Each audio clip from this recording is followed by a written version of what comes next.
Nako, ngayon pong Christmas season at kahit na ano pong panahon na nagbabakasyon ang ating mga kabayan kung saan-saan lugar sa buong mundo o kahit dito, domestic tourism sa ating bansa nga po, maging maingat tayo, maging vigilant tayo. Alam niyo kung bakit? Hindi po ito pananakot. Mabuti na lang as of now, wala pong nababalita na mayroong Pilipinong nadamay dun sa marahas, madugo, grabe na nangyari sa Australia, doon sa beach. Nabalitaan ba nyo? Nag-viral po yan. Ngayon po ay 15 ang kumpirmadong namatay.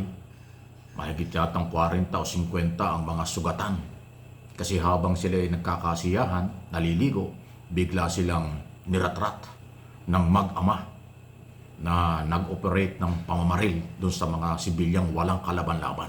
So, ito ay maging warning.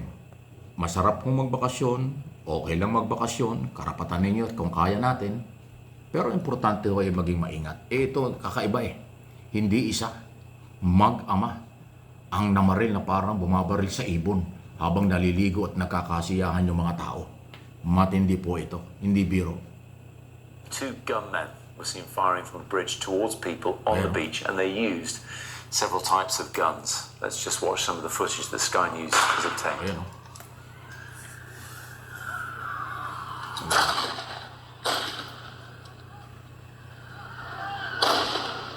Grabe. Bakbakan talaga. Oh my God.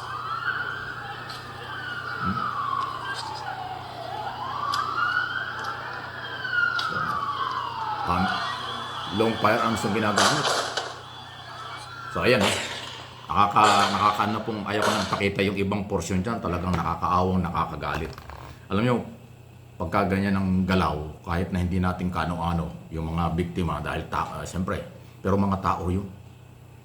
Pinagbabaril ng mag-ama, puro naka-high power firearms yung dala. At mayroong isa ho diyang nagpakabayani, mayroong isang lalaki, nakita ng namamaril, marami na hong tinamaan, nakita yung isang namamaril, isinakripisyo yung buhay, nilapitan niya, inagaw niya yung baril hanggang sa tinamaan siya, sugatan din. So naisalba niya ang maraming buhay, kung hindi marami pa ang mamamatay kasi tuloy-tuloy po yung pamamaril eh. So nakontrol din ho ng mga otoridad pero late na. Dumating yung mga otoridad, mga pulis sa Australia, marami na po ang sugatan, marami na rin po ang tinamaan at namatay. Sa beach po nangyari ito.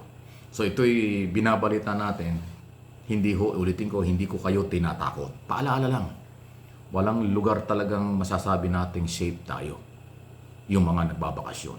Katulad niya, kita nyo, alam naman natin ho, para sa kaalaman ng iba, baka hindi pa alam, sa Australia po ngayon, summer. Iba ho kasi ang weather sa kanila eh.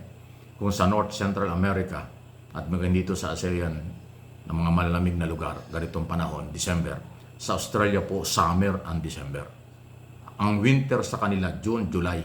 Pagdating ho nitong December, January, napakainit. So kaya nga sila nasa beach. At marami na pupunta dyan na galing sa iba't ibang bansa, sa Europe, dito sa ASEAN, kung saan-saan. Kasi maganda yung weather sa kanila. Kaya nga nasa beach sila eh. Nasa beach, naliligo, bigla na lang hong parang ang description natin dito, minasakit. Kasi walang humpay na pamaril. Nung mag-ama, kung ano man dahilan, iiwan ko kung bakit. Ang lupit po, nasyak ang mundo, lalo na po ang Australian government at kanilang mamamayan. Kasi alam niyo yung bansang yan, isa sa mga mayaman, magandang lugar, at tahimik. Pero bigla hong nagkaroon ng ganyan. 2 days ago, nangyari po yan. Hanggang ngayon pinag-uusapan ito. Ang magandang balita nga, wala namang Pilipino na nadamay. Sana po wala. Pero maraming Pilipino rin yan nakatira dyan sa lugar na yan. Ingat lang po tayo. So ngayon, maraming nagbabakasyon kung saan-saan dahil Christmas. Maging maingat po kayo kasi kadalasan po pamilya nagbabakasyon. Huwag tayong kumpiyansa na safe itong lugar na ito, okay ito dahil kasi katulad nun. Ngayon dalawa yata ang gulo lumalabas pero mas malapit na baka terror attack. Hindi personal. Aba napakadelikado po niya. Alam mo yung mga ganyang klaseng tao, walang pakialam sa mundo. Kung saan maraming tao, doon gumagawa ng kaguluhan. Iyan ang ingatan po ninyo. Kaya ingatan ang mahal sa buhay, ang mga sarili, pamilya, sa inyong bakasyon. Pero tuloy lang po. Dasal lang at mag-ingat lang. Malaya ang mga Pilipinong magbakasyon itong panahong ito Dahil kasi next week, wala nang pasok ang mga bata. Actually, hanggang Friday na lang yata ang pasok ng mga bata. Next week, Christmas season na talaga. Bakasyon na ang mga bata. Yung ibang mga nagtatrabaho, nag-leave na, yung iba bakasyon na rin. Hanggang Pasko, bagong taon. So, kung saan-saan yung pupunta.